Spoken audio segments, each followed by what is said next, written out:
Today we're going to talk about what I consider the mechanical simplicity of Moe Norman's golf swing. Hey, welcome to the channel today. I want to point out some things in Moe Norman's golf swing which I consider biomechanical simplicity. And there's some things that you may not pay attention to, which as I go through the swing mechanics, you're going to see some really amazing things that simplify the golf swing, not only from a swing plane standpoint, but from how the body in Moe Norman figured out and discovered how the mechanics of what's happening with his hands throughout the entire swing motion are what I consider extremely simple biomechanically. Now, one of the things that I like to see in good golf swings is the club does the work. In other words, the mechanics of the golf swing are simply the body motion, the hand motion, the arm and hand motion are moving the club in a way that the club you can get the most out of the golf club. That's what you see with Moe's swing. Let me walk through a couple things that I find just really, really fun to look at when you look at Moe's swing. And by the way, the video I'm showing you in this presentation is from 1987. And I love this video of Moe's swing. Let's just go take a look at it for a minute. And I want you to just, as you're watching this video, I want you to just recognize how it looks fluid, how it looks really simple and basic, and then we'll talk about it.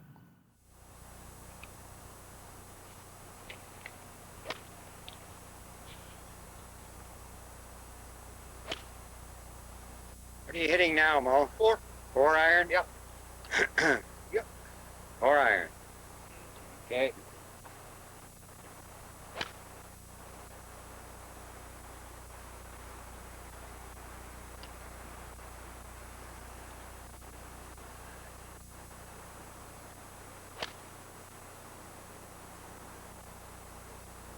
Beautiful.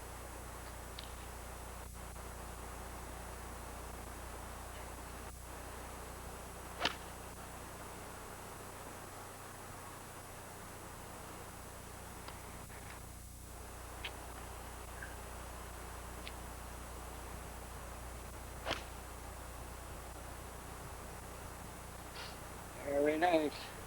That's still smooth. Very smooth.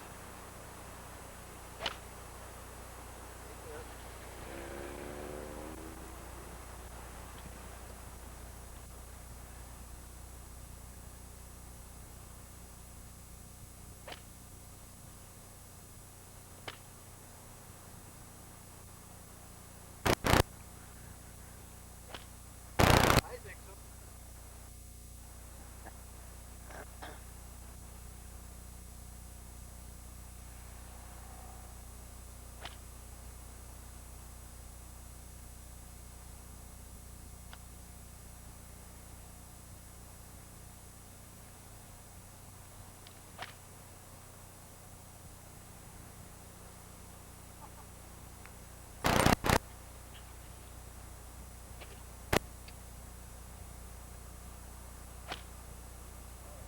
Hey, if you're loving the single point swing and you want to finally convert your complicated conventional swing to a simple single plane swing, I have something for you. I created a single plane conversion guide. You need to go to gravesgolf.com/convert and download your free guide. There's some videos in there too, and I'm going to help you finally have a great single plane experience.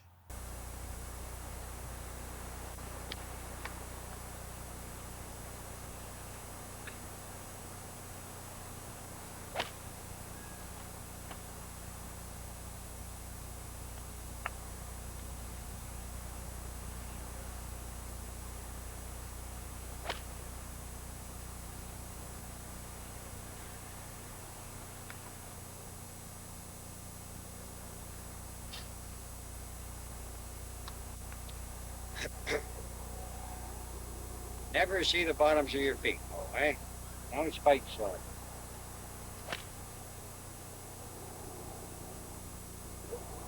See the bottom? On the left. Yep. I hope I do yet.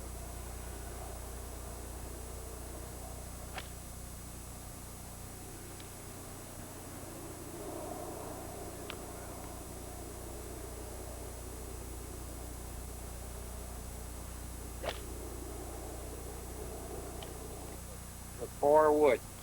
Moe Norman and the 4 wood. Proud of.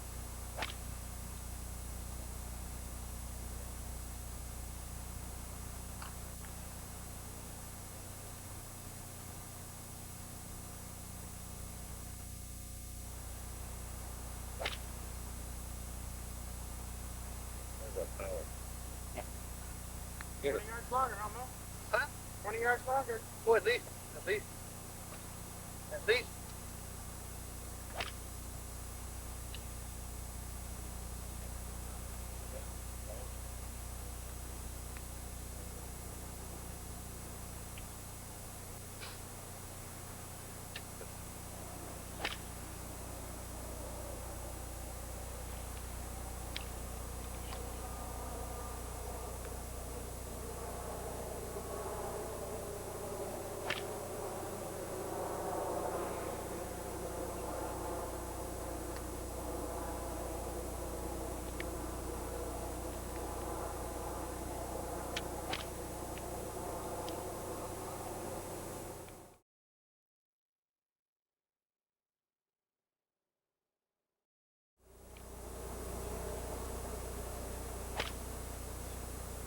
Get it.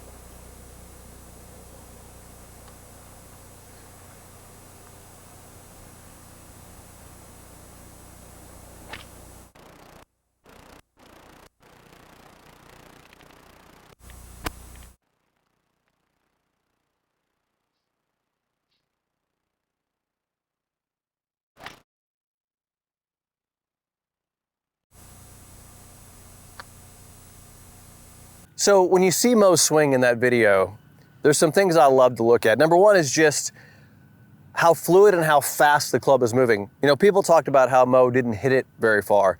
If you look at that video, you can obviously see that he's hitting the ball very, very long distances, and the body motion is showing that.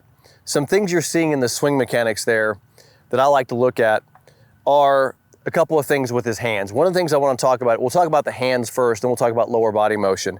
But one of the things that I like to see is at the top of the swing, you'll notice the hand position here. Notice how the hand, I call it having a flat wrist, but a lot of people get this, overdo it. You see this wrist position, this is called radial deviation. But the way Mo's thumb is sitting on the golf club creates a limit of hinge. Notice how when I have my thumb in the correct position, it creates a limit of how much my hand can actually hinge. I can't go further than that. What's interesting about the lead thumb is if you get it in a different spot, see, I can get a lot more if my thumb is too much to the side, if my thumb is shorter, if my thumb is too long. So there's a correct position of the hand, which not only planes the club face, but also creates a limit to how much the hand can move.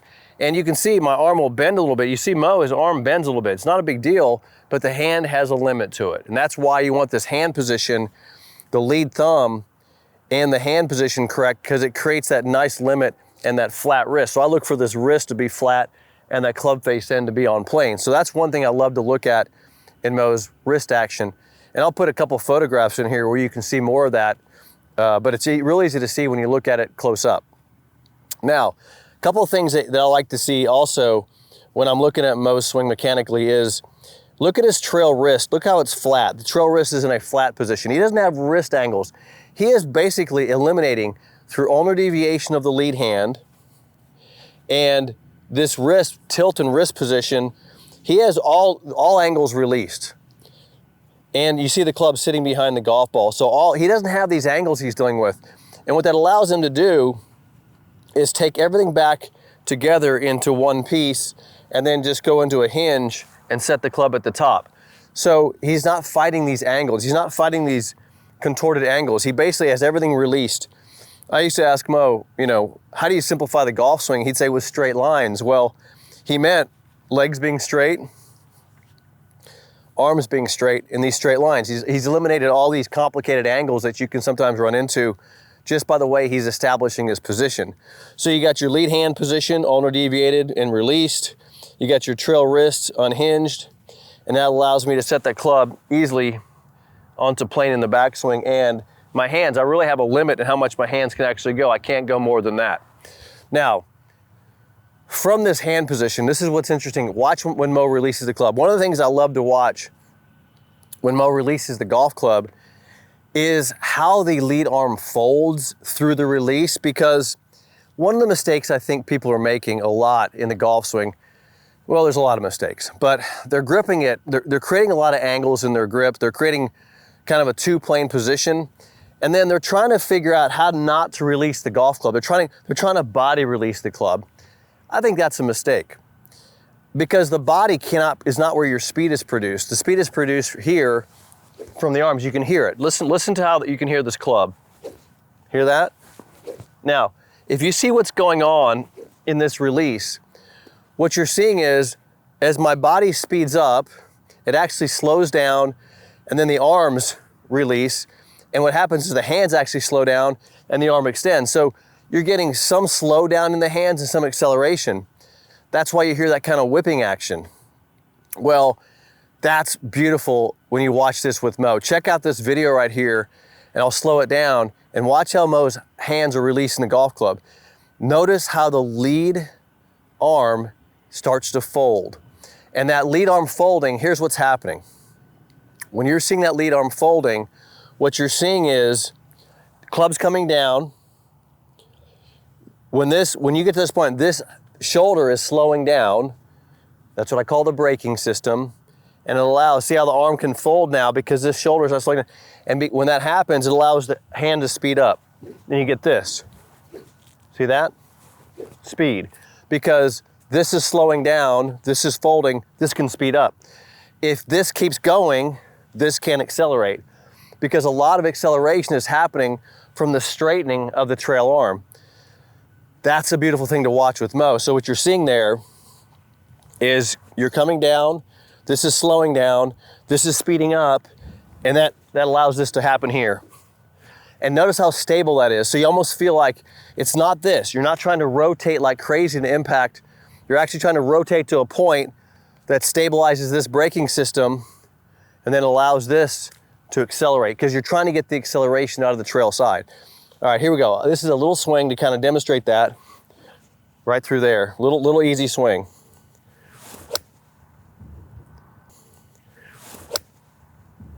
That ball went about 150 yards. I tapped it, right? And it's like this, because this is happening. A lot of people are missing this in their swing because they think, and maybe you've been taught this, they think you got to rotate like crazy. The answer is not tons of rotation.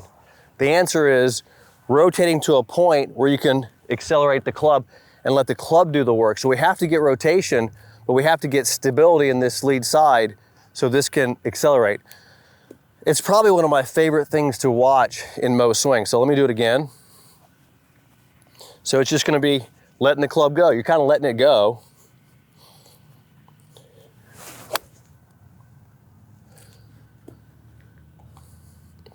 Do that again. I like the feeling of just doing this little drill here. I like the feeling of it because it allows me to feel the club really work. I can feel it, going. I still have to feel like I'm rotating, but I've also got to feel like I'm letting it go as well. That's where I kind of feel, you can kind of hear it. And I'll just give this a little more full swing here.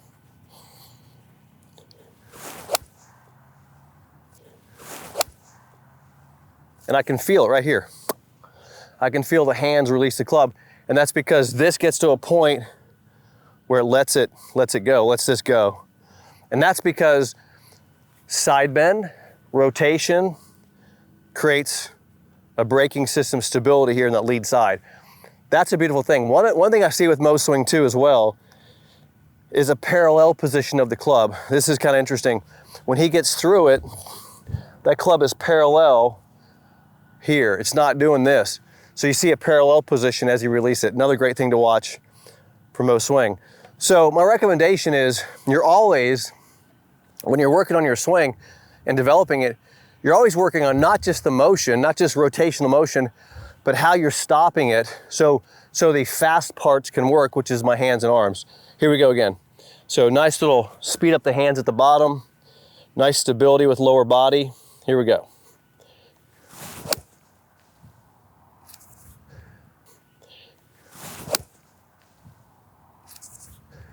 Again, timing is timing, because this gets to a point where that can release.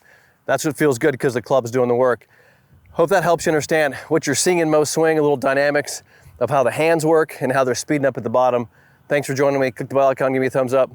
I'll see you in the next video. If you're really interested in learning this, I've put together a program that has become incredibly popular. Probably the most popular program I've ever developed as an instructor in the last 20 years. It's called Single Plane 30. Single Plane 30 is designed to teach you this exact swing in a perfect format and way. It's based, again, I do everything based in science. I've learned how the mind works, and I've learned how that body and mind connection works, and I built a program that teaches you how to do this. It is not a quick fix program. If you want to systematically and progressively learn the single plane swing in the exact proper order, the way your brain is designed to learn, I deliver it to you in a daily module. I tell you what to do every single day. And after I tell you what to do, you go do repetitions on this motion that day. And the next day, I give you another module to do another training. And I'm progressing you through this. Plus, I'm also coaching it. Throughout the month, I hop on a Zoom call and I coach you in the program and we discuss what's going on. I take 200 people per month in this program and it fills up every single month. Right now, we're almost 3/4 full. We have over 150 people in the program today. And the next 30 days, I progress you into a perfect single plane swing. I love teaching this program every month. Everybody's on the same page. We're training in the same order. We have some questions. We all get the questions answered. I coach you through the program and it's progressive training. So listen, if you want to join Single Plane 30, I'll put a link in the description here to join the next month's program. And I hope to see you in there because it's a perfect way to learn what I'm teaching you. Video.